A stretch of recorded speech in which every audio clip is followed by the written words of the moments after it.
kan starta nå.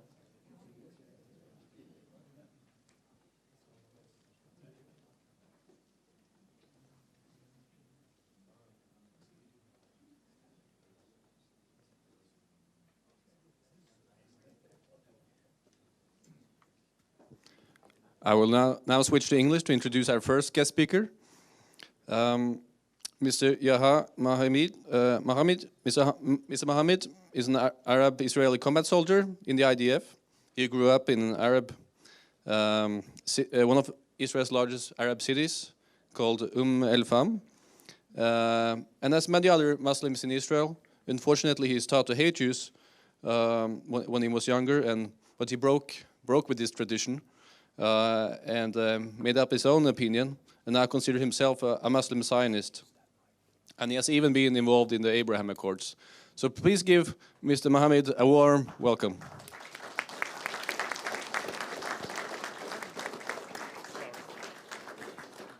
Sorry, some technical issues. Hold on.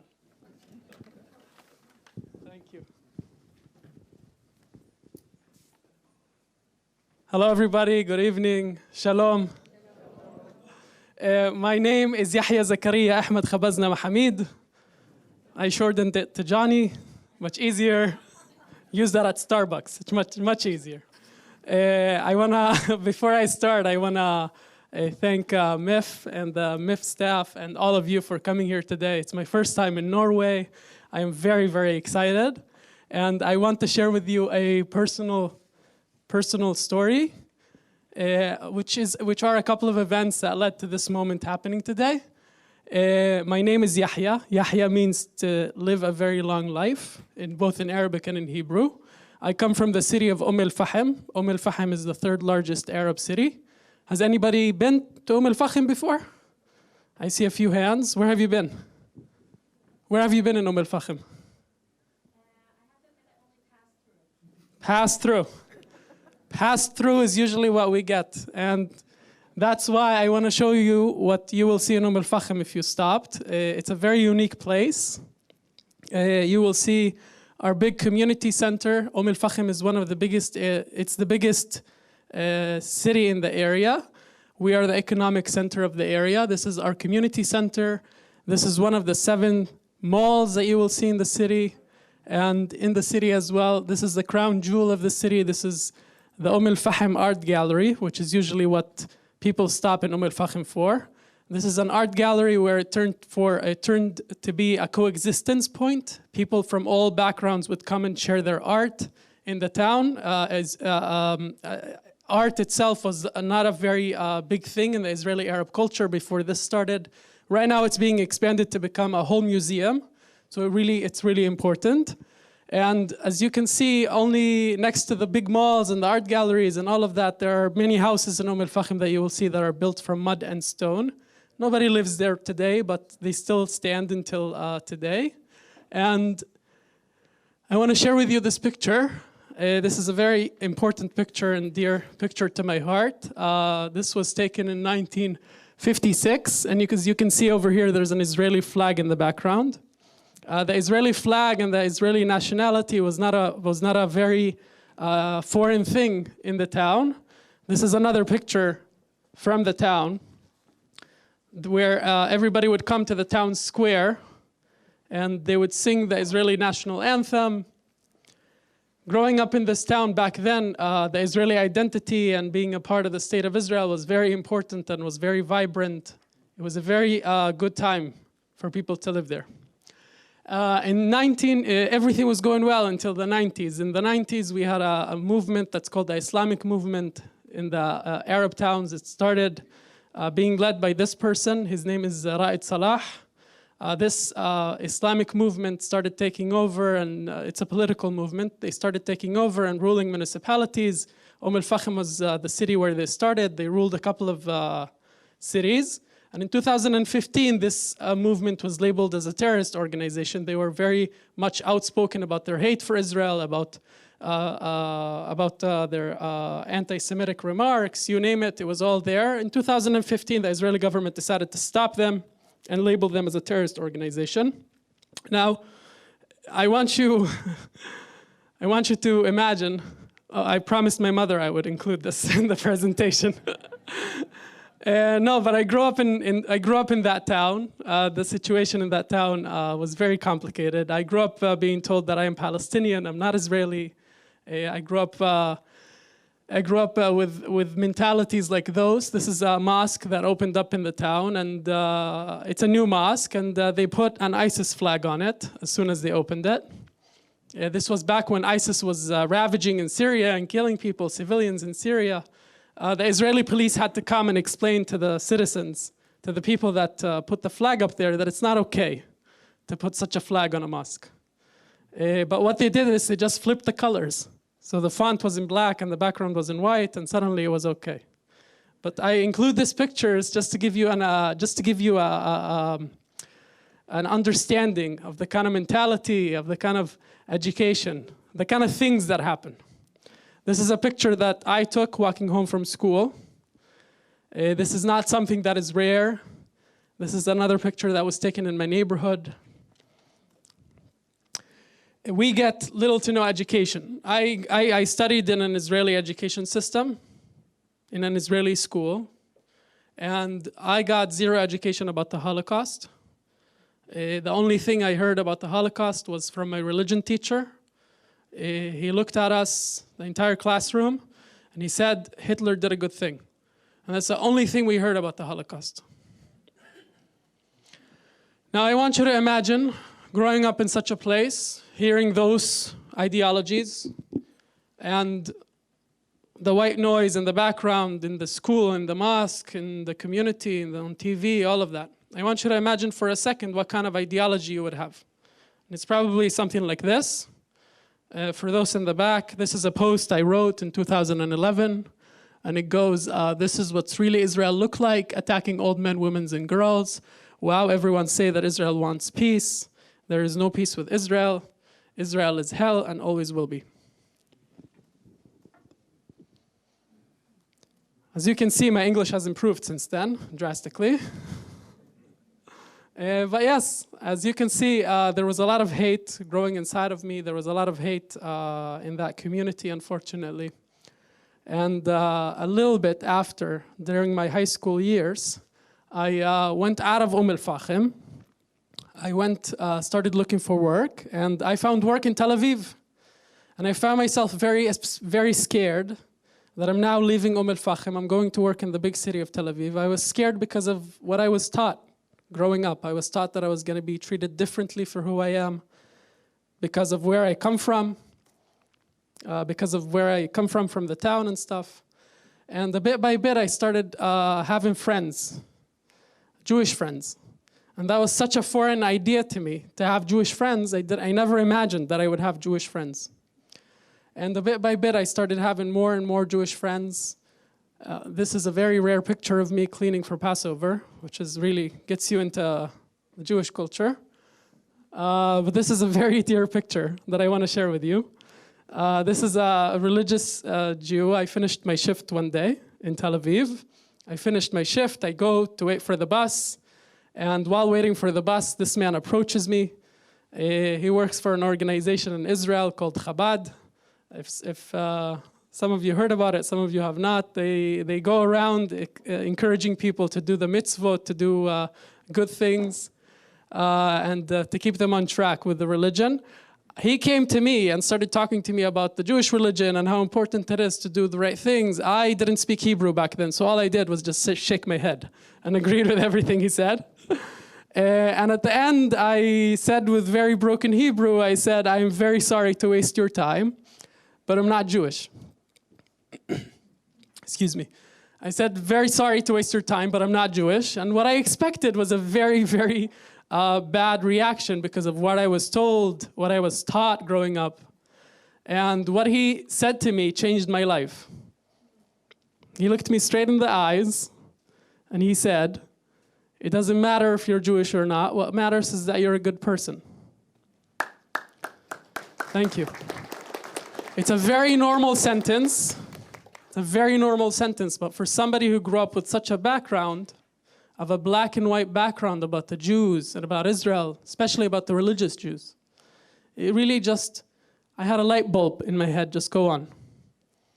And little by little, I started rethinking everything that I was taught about Israel. I started talking with my Jewish counterparts. I learned about a whole nother perspective in the conflict that I've never heard about. And little by little, that hate that I had with me, carrying with me, that heavy thing that I was dragging with me, started to go away. I started to change my opinions. I realized that there's a whole nother thing that I never learned about. Everything was going good until June of 2014.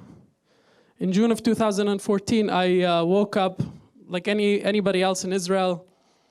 I turned on my television. It was a very normal day until I saw this picture on TV.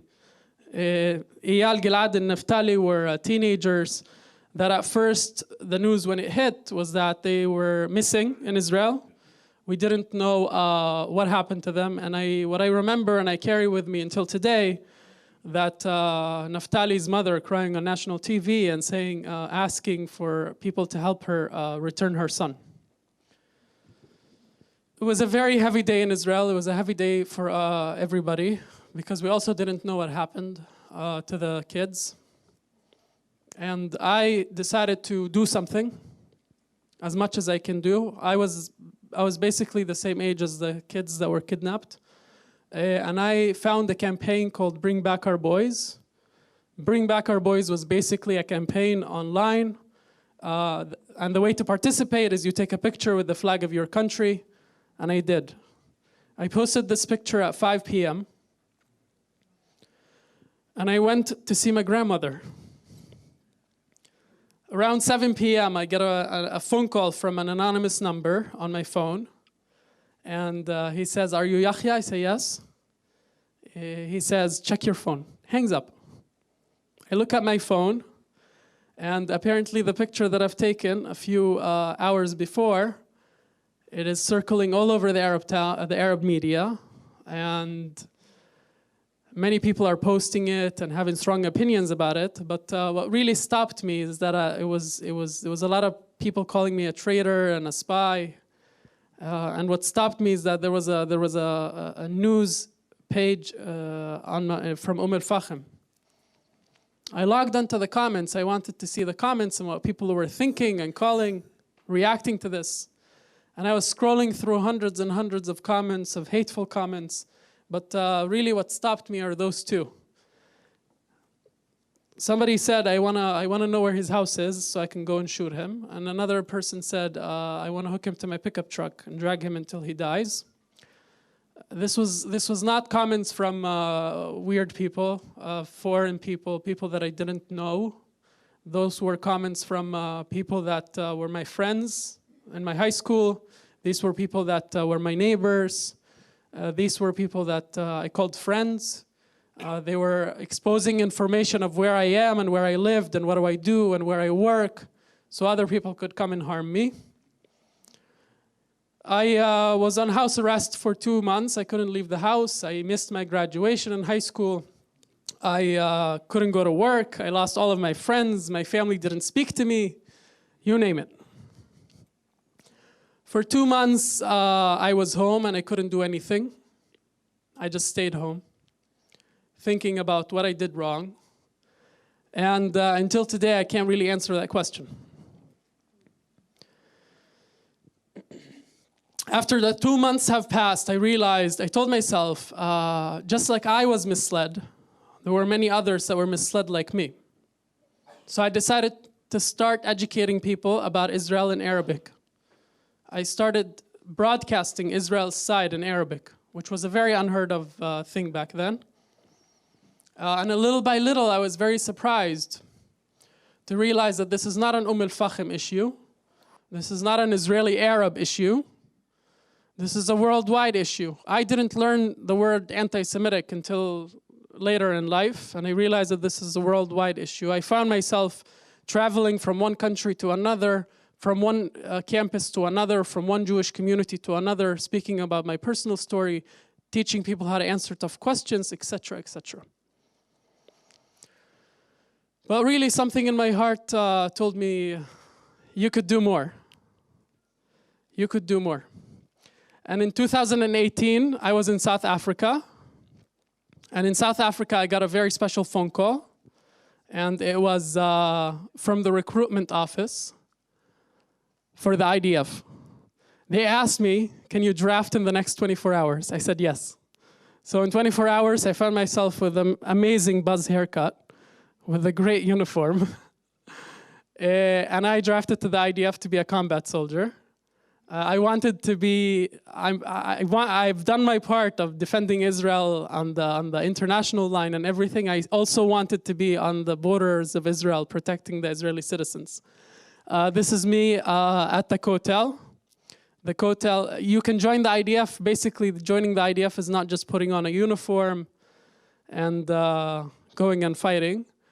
There's an official ceremony, the swearing ceremony, where you officially join the IDF. And the way you do that is that you get sworn in on your holy book at a very special location in Israel. My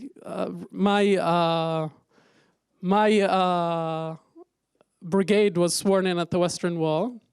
And I was sworn in with the Quran, the holy book, at the Western Wall. And this was a picture that was taken then. It's a very unique picture, but not a very rare picture. There are many Arabs that draft and they get sworn in. It's a very heartwarming pictures.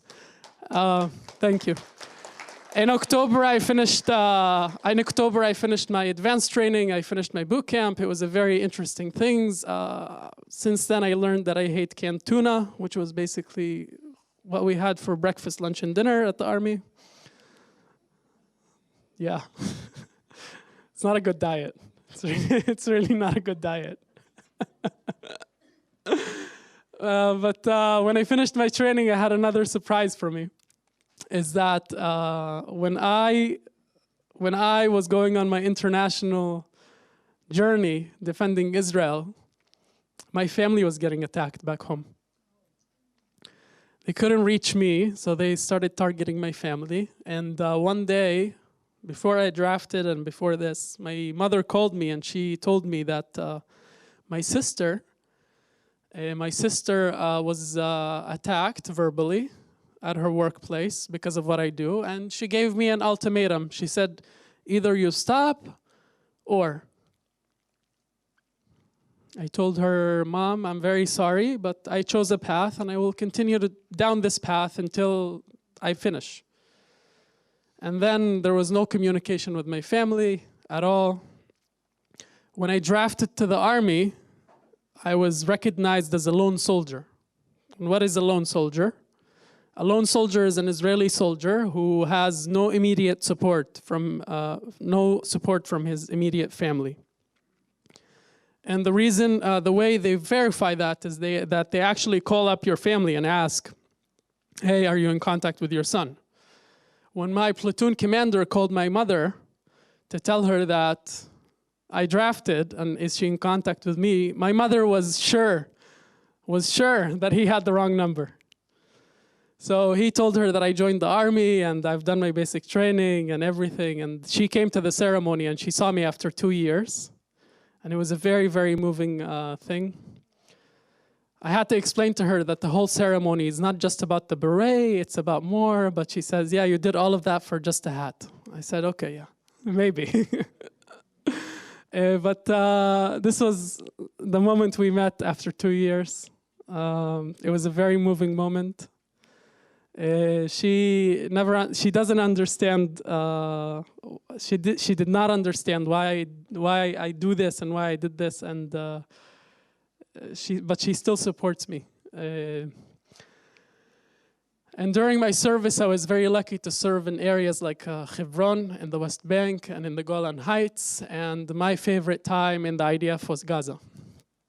Being on the Gaza border, I was in the Nahal Infantry Brigade as a combat soldier, and I had the honor to serve on the Gaza border. And being there really brought up a lot of challenges. It was a very stressful time. It was a very interesting time. There was a lot of personal stories that I carried from this. And one that I will share with you is that we stand here. I believe I have a video. We stand at the fence, as you can see. This is a GoPro mounted on my helmet.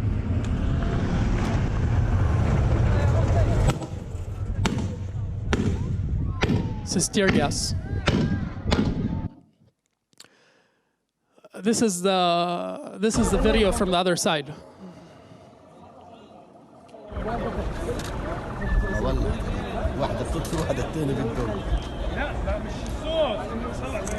This is an 8,000 people demonstration. This was happening every Friday.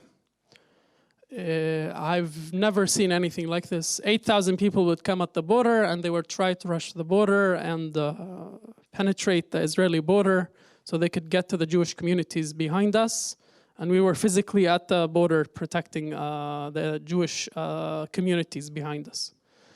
The reason I bring this moment to you today is that at one of the Fridays where this was going on, you wear protective glasses on your eyes and gloves and all of that to be protected. And at that chain-linked fence, I was hit one time with something in my eye.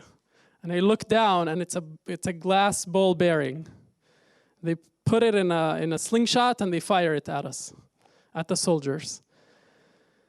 This glass ball bearing is a very unique one because it's a children's toy. And they use this children's toy because if it hits the chain-linked fence, it explodes in the faces of our soldiers. This is a toy that I played with as a kid. In the middle of that chaos, I can't explain it, in the middle of that chaos happening, that took me away for a few moments. And then I realized that they would use everything and anything, even children's toy, to harm us. We talk a lot about the enemy and the other side and this, but being there and witnessing it firsthand was really a lot. This is another picture, another video from the IDF.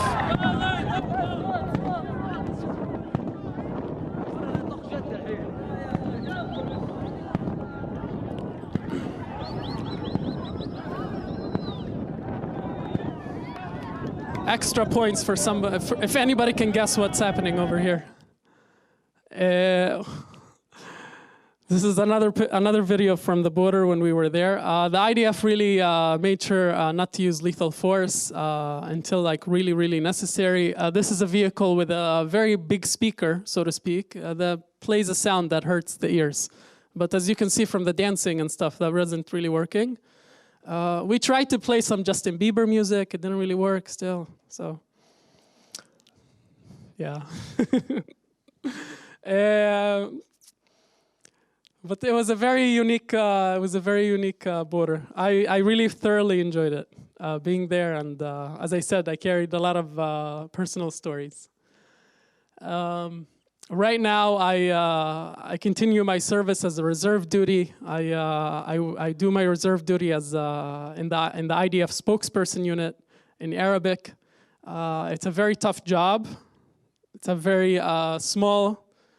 You would imagine the IDF and the entirety of the IDF would have a big Arabic department. It's a couple of soldiers broadcasting to 380 million Arabic speakers in the Middle East.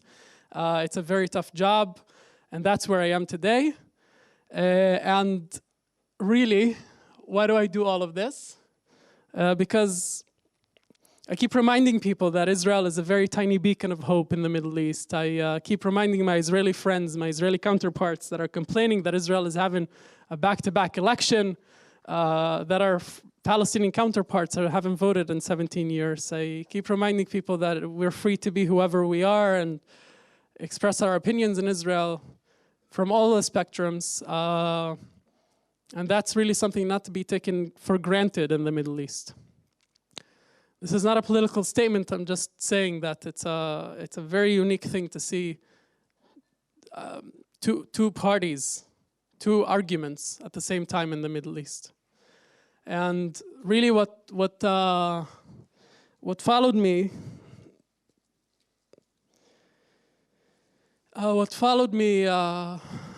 this entire time, it's not an easy path, as you can see. But I was taught something by my mother. She always taught me as a kid, الساكت عن الحق شيطان أخرس.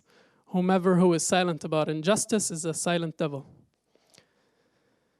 It's a very heavy sentence for me. It's a very heavy thing to carry on, but I carry it with me every day, all the time.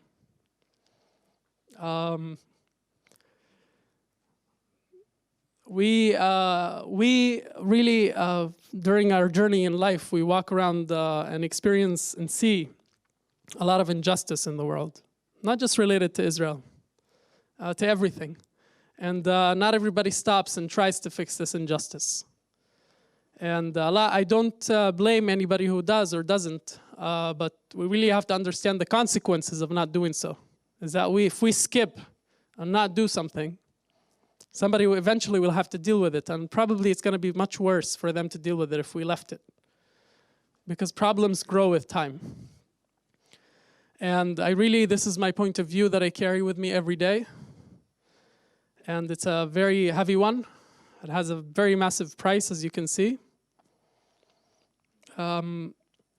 Usually I say another one of my jokes at this part, but I really have something to share with you. I was in the US just 2 weeks ago.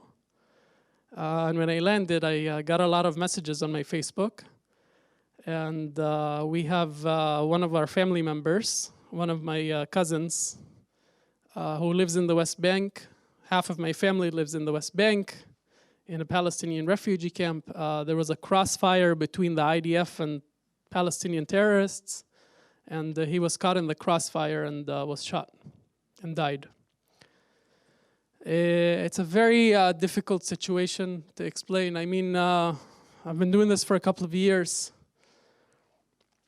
and I can't really put the reality of Israel, the situation of Israel, the complexities of Israel into a PowerPoint slide. But it is really complicated, and we really have a very, very difficult mission for us. And I say for us because there's a reason we're all here today. There's a reason.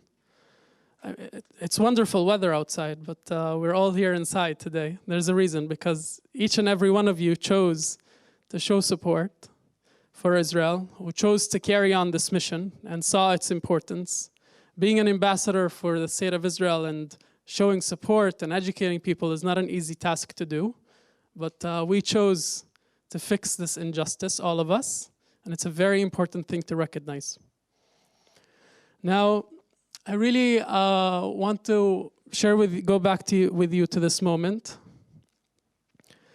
As I said, this man started his conversation with shalom, and he ended it with that sentence: it doesn't matter if you're Jewish or not, what matters is that you're a good person.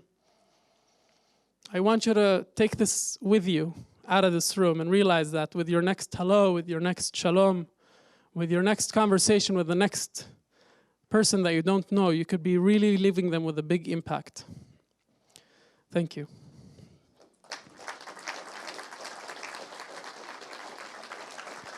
Thank you so much.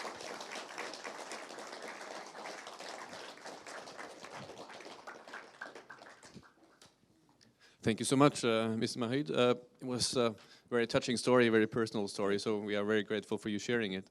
And voices like yours gives us hope in the Middle East, so thanks a lot for that. Now we have time for a few questions.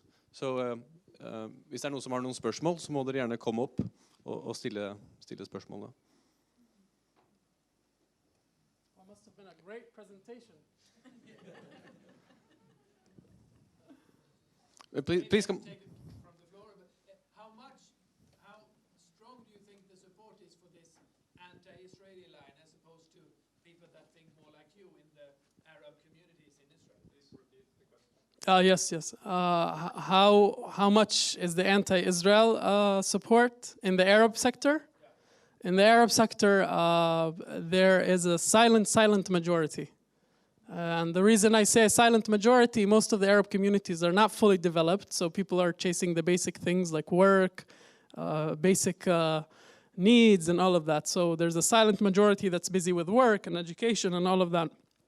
There's a big majority that's silent. There's There's a minority that speaks against anti-Israel.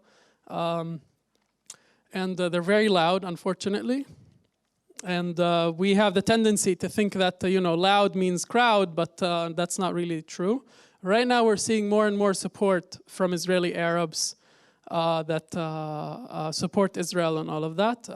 We have also, me and other organizations have tried to educate leaders in the Israeli Arab community to become Israeli ambassadors, so to speak, to carry on the message of Israel and stuff. It is growing. It is growing. When I started, when you saw the picture of the flag, it got a terrible reaction. And after that, many more Israeli Arabs came out and they said they showed their support for Israel. They still got a bad reaction, but not as bad as with this. There is hope. There is hope. Thank you. Yeah, first of all, thanks a lot for your presentation. It was moving, and our condolences for the loss of your cousin. It's really sad to hear. My question is, so Norway and other European countries invest a lot in Israel and the Palestinian areas, and are there grassroots movements among the Arabs in Israel connecting Israelis and Palestinians, and how can these organizations get more European money? Wonderful question. There is Norwegian money in Al-Fahim. Al-Fahim got a grant. The government of Norway donated money to the Israeli Arab community, to an organization named Adala. And that organization gave a few thousands to each Arab city. And Al-Fahim, the municipality of Al-Fahim, instead of building up a program where it's not even coexistence, just to build a program that is like suitable and beneficial to the people of the town, they just spent the whole budget on a big key. And the key, they slapped it in the entrance of the town, and the key resembles the right of return for the Palestinians. So there is government money that's flying, that's coming our way. But it's being spent with this. Honestly, what I would recommend and what I would say, there are organizations that are bringing Israelis and Palestinians together, and Arabs as well. It's not easy as just throwing money at the problem and expecting it to go away, which is some governments and some organizations from this area, not just Norway, tend to do. And it's unfortunate, really. So there's a big key in Al-Fahim. If you're ever visiting, I will include it in the presentation. That's by the government of Norway. So thank you, the government of Norway. That was really helpful. So we have received some questions from on SMS, and one question was, how are you being received in your home city now? And how do you feel about being called a Palestinian now? Oh, okay. I'm not Palestinian. I was born in Israel. I was raised in Israel. How am I being accepted into my town? It's still difficult to go and see my family. But I've helped many other Israeli Arabs from that town draft into the IDF and become a big part of the Israeli society. And the last success we've had was one of my cousins also drafted into the IDF and became a combat soldier. So I'm not the only soldier in the family anymore. And we're seeing more and more. I helped many Israeli Arabs that could not go and join the IDF, and they were afraid for their safety. I've helped many join the Israeli National Service so they could at least say that they've done something. And I really all I want, the big mission is to make a connection, a personal and emotional connection to the Israeli flag. And we've had a lot of successes doing that. So there's acceptance in the town, a bit of more acceptance, and yeah. Thank you. Thank you. Hvis det flere spørsmål, kan dere sende på SMS eller komme frem. I just want to say, guys, don't be shy.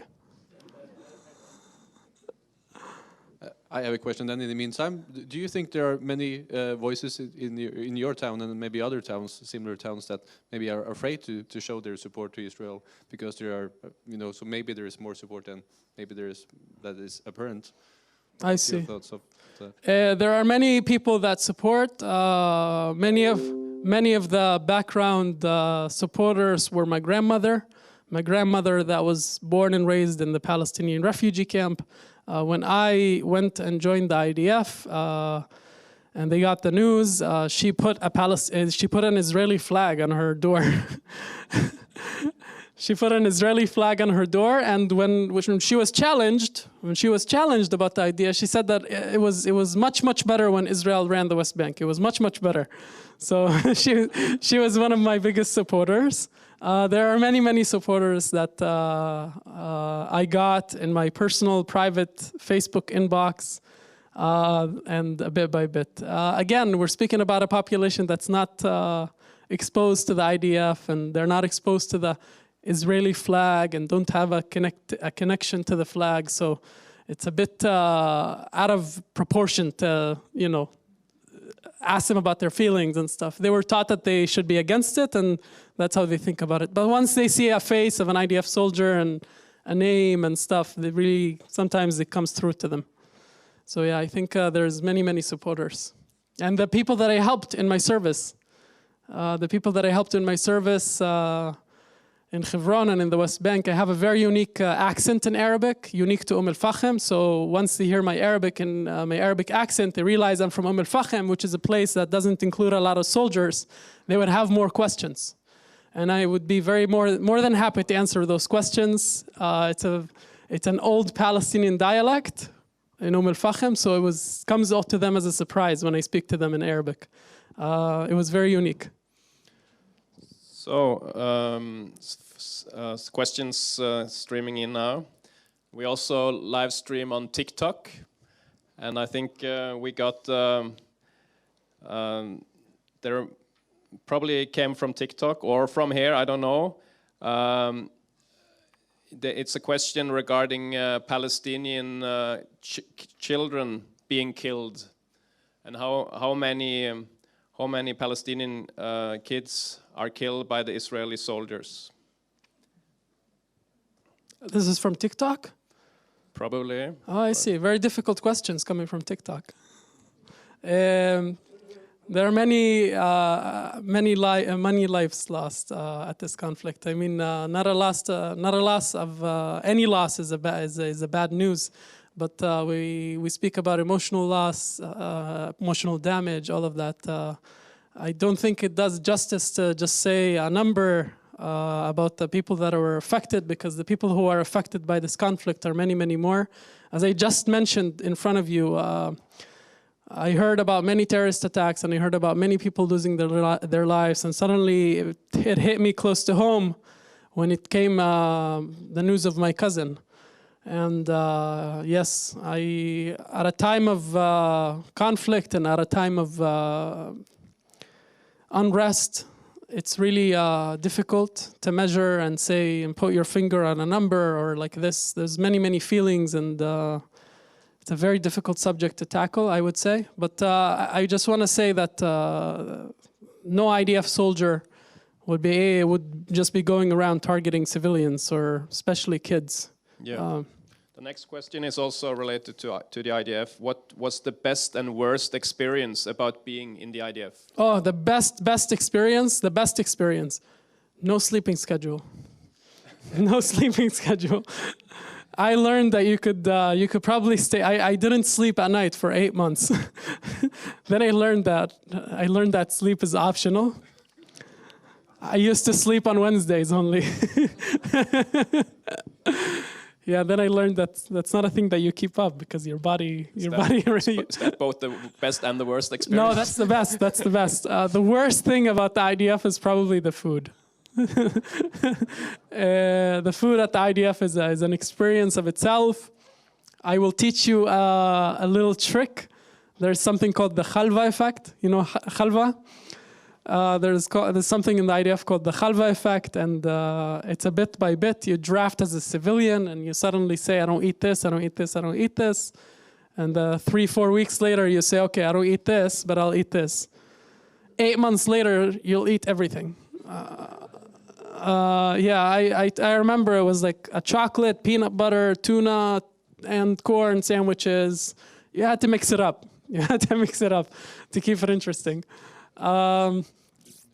No, I think the best experience I've had in the IDF was being able to help people, really, especially in the West Bank. That was really, it warmed my heart. And I got a lot of good words from a lot of mothers and grandparents and kids that came and spoke with me. It was a very nice thing. It was a very, very nice thing to break that barrier, black and white picture of a soldier.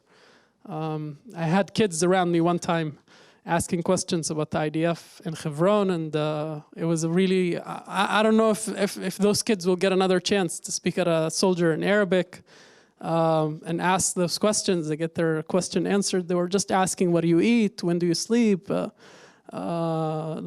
Just asking some random questions. They didn't think that soldiers eat. It's a they never speak to soldiers, so they never imagined that soldiers eat. Yeah. Yeah, so that's useful to know when we have IDF people coming over. We should always serve tuna. Yeah. No. Great joke.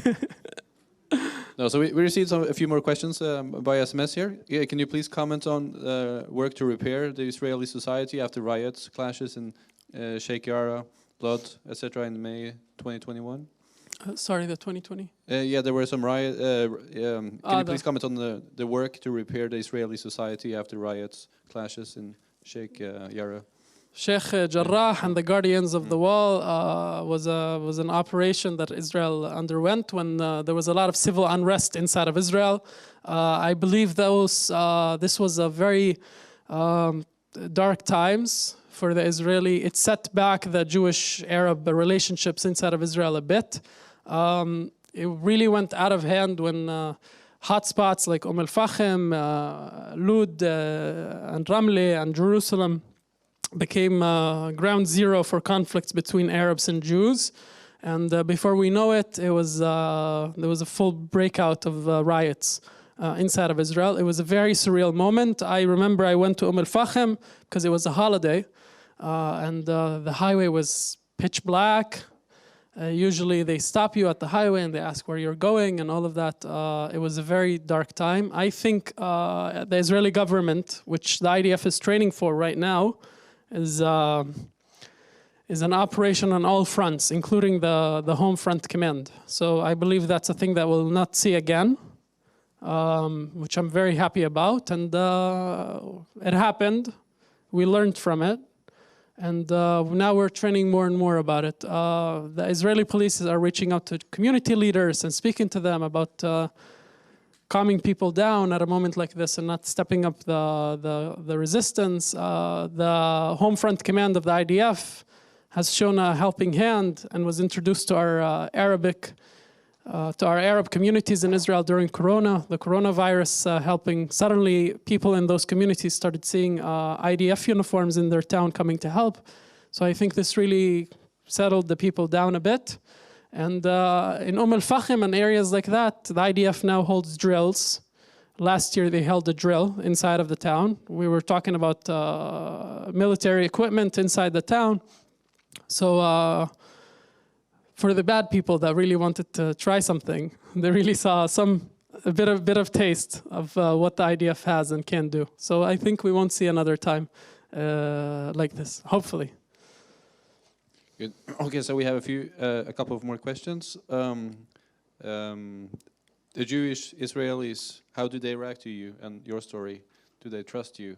The Jewish Israelis, and do they trust me? I mean, I am Israeli. I am sometimes confronted with, a little bit distrust, which is, again, I grew up in a black and white community, so I realize what a black and white community is. And some Jewish Israelis are growing up with a black and white image about Arabs. I met some of those in the army. Jewish kids who have grown up on a Jewish community. They've never spoken to an Arab. They've never seen an Arab before. And suddenly they found me in the army with them. So they were very suspicious at first. Suspicious. They would not come and talk to me. They were convinced I was there to do something bad, God forbid. And a bit by bit, they learned that I am with them all the way, and I hold as much weight as they hold, and we're there for the same reason. Whatever Israeli has suspicions about me is I would honestly go and speak with them, and not to prove my innocence, so to speak, but just to break that stereotype. As I said, that man that approached me and spoke to me did me a very big favor, and I try to do that favor for anybody else. Yes, if I can just say, we're getting more questions from TikTok than than in the room. So, what do you think? What do you think about, or how do you feel about singing Hatikva, singing about the Jewish soul? Oh, Hatikva. Oh, that's a good question. It's a good question. Hatikva is a very dear one to me. During my the last 4 months of my service, I was a disciplinary officer, and my job in the morning was to go. We would stand up in formation, and we would raise the flag. I'm the one who's in charge of raising up the Israeli flag and going back a few steps and saluting and singing Hatikva. That was my morning every day. Hatikva is a very unique thing. Thank you. Hatikva is a very unique thing to me. It is about the Jewish soul and the yearning to Jerusalem and all of that. It wasn't written to be a national anthem.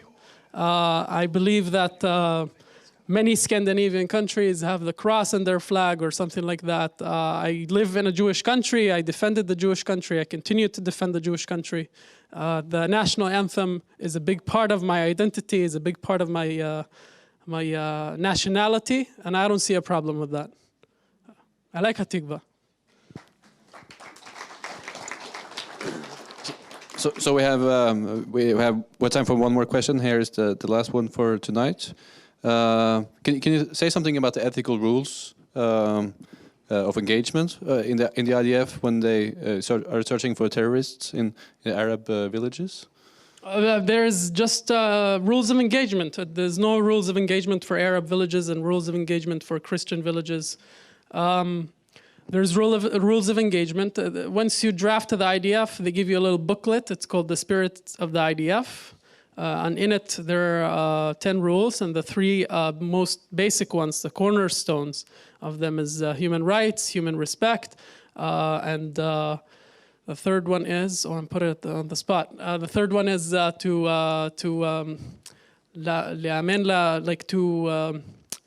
to do your missions and all of that, and to love Israel. The rules of engagement are very, very clear. Is that we don't shoot somebody who doesn't have a gun and doesn't cause an immediate threat to us or to any other civilian. And we always try to break any fights or any combat that's about to happen that is unnecessary. As I said, and as I have shown, and as we have seen in the news, mistakes do happen, and they will continue to happen. But the IDF doesn't encourage those. And there are many situations where if it's a mistake and it will be investigated and a conclusion will come, and we'll learn from it and move on. Thank you. Thank you so much. We are very happy that you will stay with us over the weekend. So yes. Yeah, thank you so much for tonight. And here's just a small thing for you to enjoy this evening. And we will see you again tomorrow. Thank you.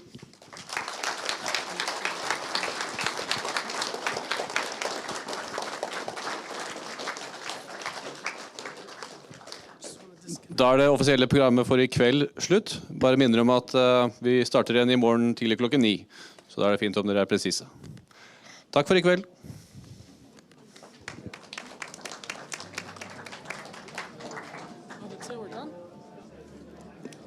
That was great. Yeah? Very good. I'm happy. I told you those mics.